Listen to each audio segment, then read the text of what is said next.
epic victory royal. The victory royale that everyone goes for. You're so cheesy, and I love it, Jack. The final game of Heat 1. We got a second Heat today, but can I possibly get? Strap in, Jack. This is it. I was going to ask for more water, and I pressed the wrong box. That's you what were about to ask the internet for water. There you go. Now I have more water on the way. Now we're going to go. Let's get into it. Game number 4. Jaganza and Villix. Oh, just so close they were in that last game to securing the victory royale. Another llama in the Loot Lake area. One right outside Fatal Fields as well. The final one northeast of Retail Row. One team looks like they might be flying directly over it. I'm assuming the two teams at Fatal potentially saw as they're harvesting through there, gathering up all their materials that they can. Kevin staring at the llama.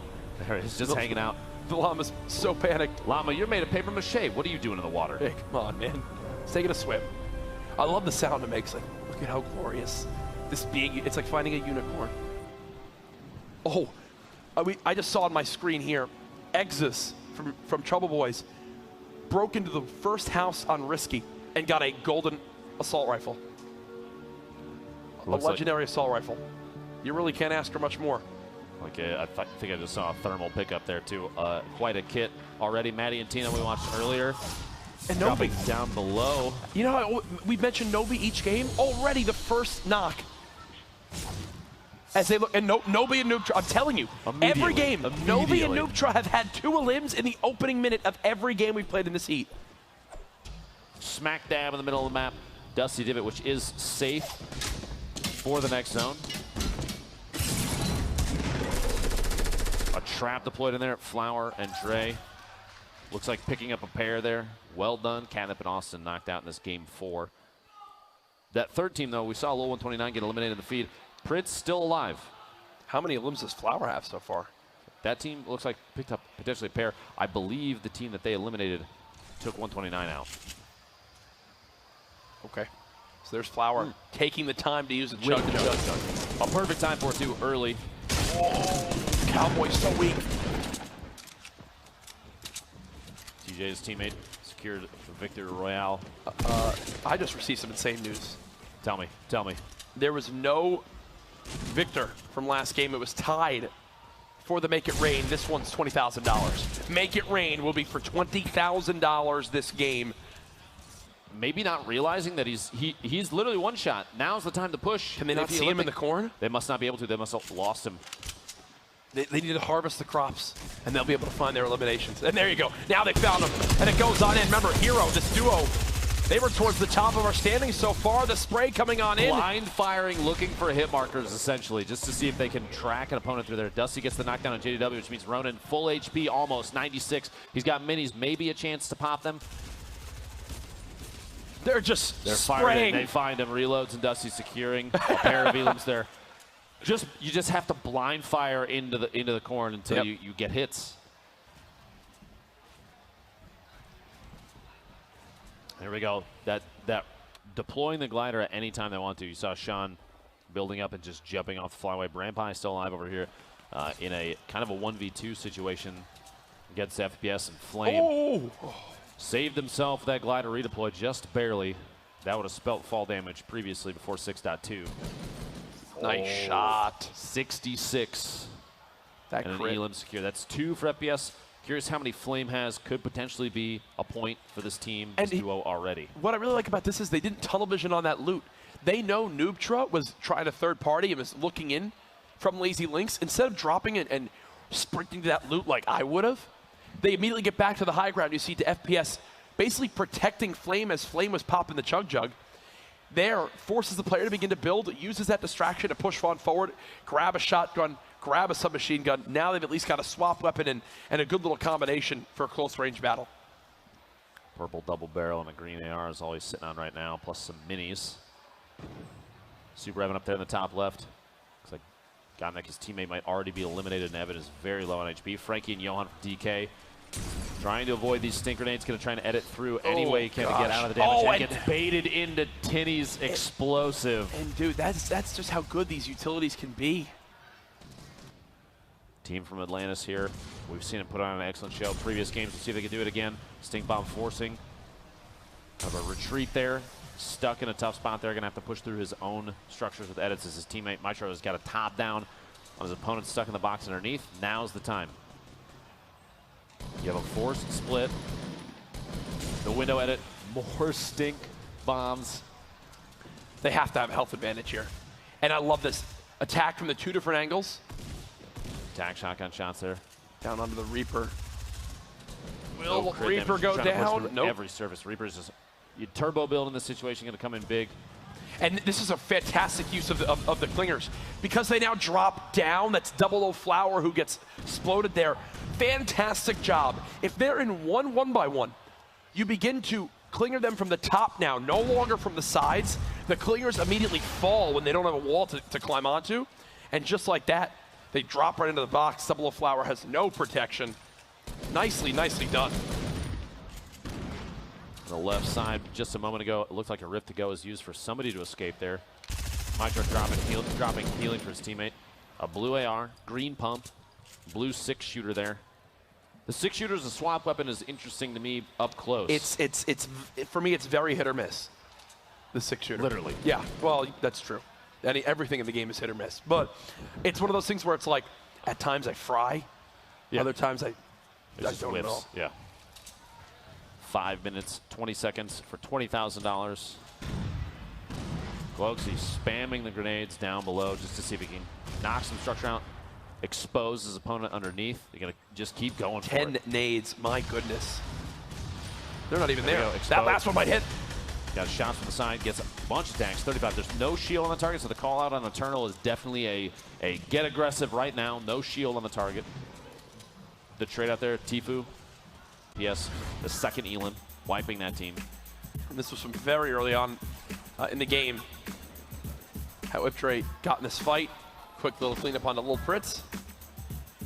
And as you remember, in the cornfield, just how nuts it was. This is Novi and Noobtra in their original fights.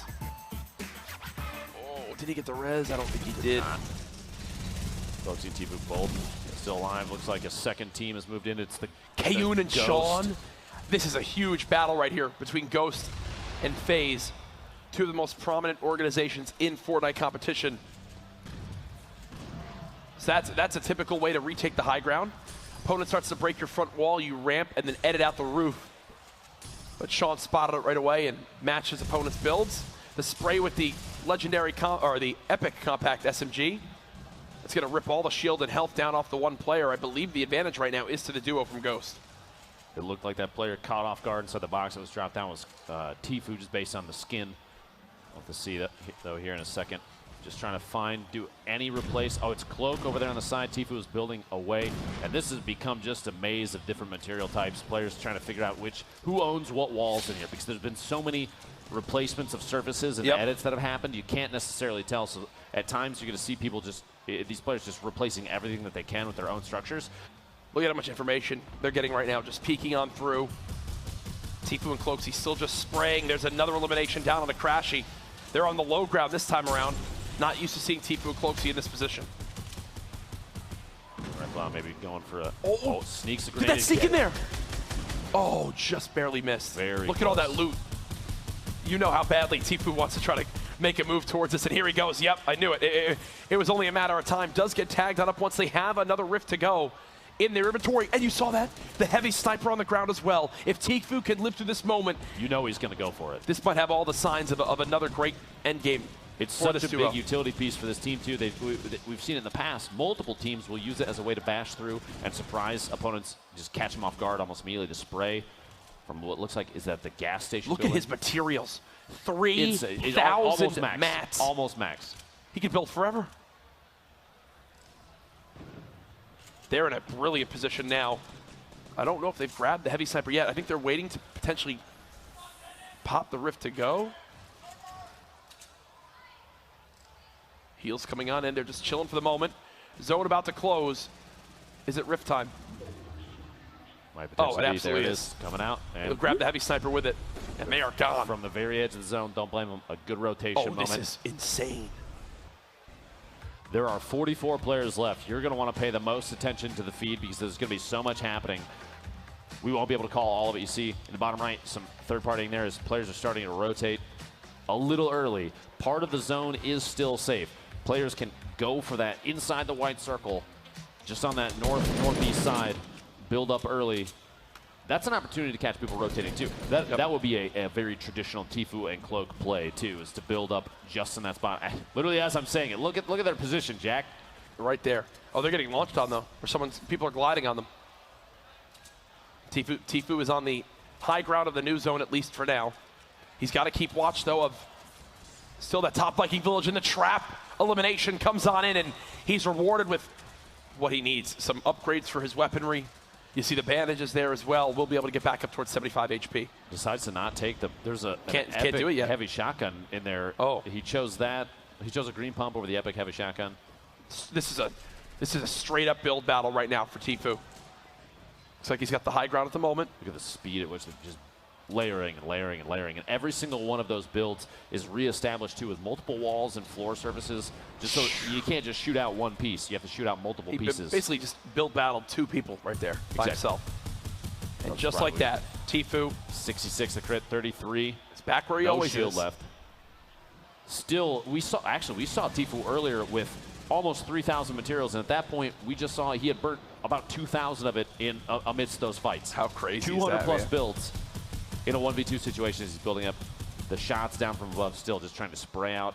Every time, if you have the ammunition to hold down left click and knock out all these structures that opponents are putting up, you're burning through their materials and putting them in a more exposed position because they can't reinforce. You mentioned if you have the ammo to do it, Tfue doesn't.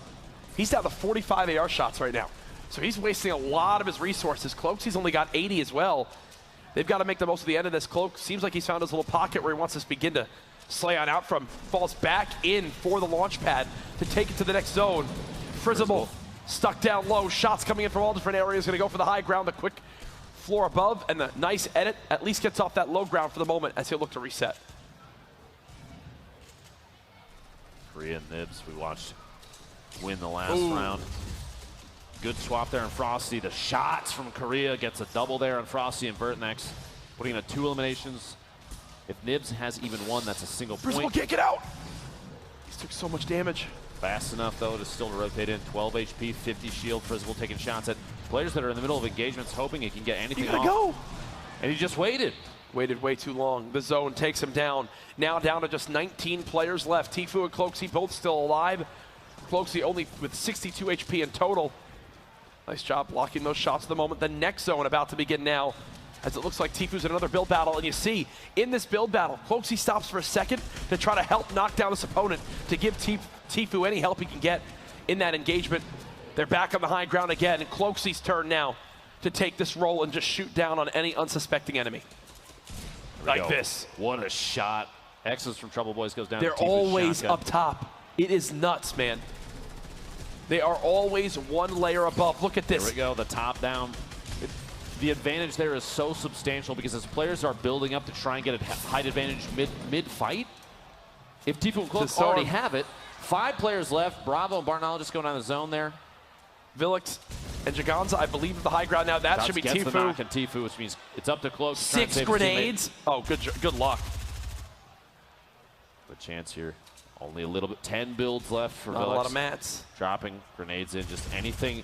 You notice he's dropping them ahead of a potential rotation in an effort to try and predict where his opponent's going to move to. Not throwing them directly at it. Villix, Tfue and Cloaksy down. Nanolite gets the Elam there. There we go. Villix, Jaganza. Redemption for the 1 HP. Redemption. The game said, feel good there. You know what? High ground from each other. The swaps back and Look forth. at this. There's Jaganza, Villix. Just watch it from above. Again, in the past, it's a strategy on the low ground. You just shoot that down. You knock them to their death. Yep. Now you don't even care how. As you mentioned, they don't have to try to think of what we used to see, where they would mop the whole